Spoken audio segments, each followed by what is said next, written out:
J'ai ri sur place, cette immense fortune, c'était enfin mon tour. Je l'ai tiré directement au bureau des affaires civiles, et nous avons divorcé le plus rapidement possible. Mais je n'aurais jamais imaginé que, le soir même où j'ai obtenu le certificat de divorce et que je m'apprêtais à commencer ma vie de rentier divin, elle avait retrouvé la mémoire.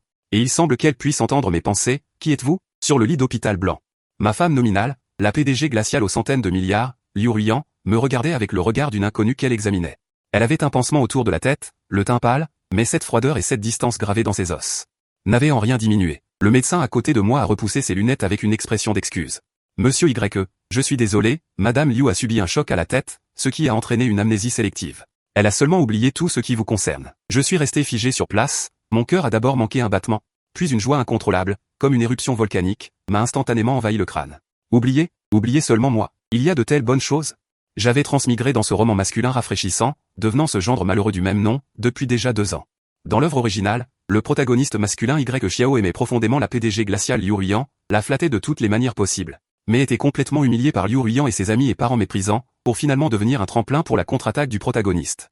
Sa fin était misérable. Après ma transmigration, sachant que l'intrigue était irréversible, j'étais trop paresseux pour essayer de réchauffer une glaciale qui ne se réchauffait pas. Mon objectif n'était qu'un seul, attendre la fin de l'intrigue. Obtenir l'accord de divorce, puis utiliser les économies secrètes que j'avais accumulées ces 2 dernières années pour vivre joyeusement pour toujours. Pour ne pas briser mon personnage, je jouais diligemment chaque jour ce rôle de serviteur dévoué et énamouré. Elle travaillait tard. Je lui apportais à manger, elle était malade, je lui préparais de la bouillie. Elle fronçait les sourcils, j'avais le cœur brisé, j'ai tellement joué que j'ai failli me vomir. Et Liu Ruiyan, c'était toujours ce « merci, pas besoin ». Son visage de mort, laissez-le là. Maintenant, elle avait perdu la mémoire. Cela équivalait à Dieu me lançant le paquet cadeau de la fin d'avance au visage, n'est-ce pas? Ah! Je suis libre. Je suis enfin libre. 2 ans. Savez-vous comment j'ai passé ces 2 dernières années? J'ai joué de manière à ce que les Oscars me doivent une statuette. Amnésie sélective. C'est bien oublié, c'est merveilleusement oublié, c'est parfaitement oublié. Je jubilais intérieurement tout en affichant un air choqué, blessé et incrédule. J'ai fait un pas en avant, ma voix tremblant légèrement d'émotion. Yan Yan, tu ne te souviens pas de moi. Liu Ruiyan fronça légèrement les sourcils. Ses beaux yeux de phénix emplis de vigilance et d'incompréhension, son corps reculant même pour éviter mon approche. Je ne vous connais pas, veuillez rester loin de moi. Bien, cette condescendance, c'est authentique. Je reculai de 2 pas, le cœur brisé, mon corps vacillant comme incapable de supporter un tel coup.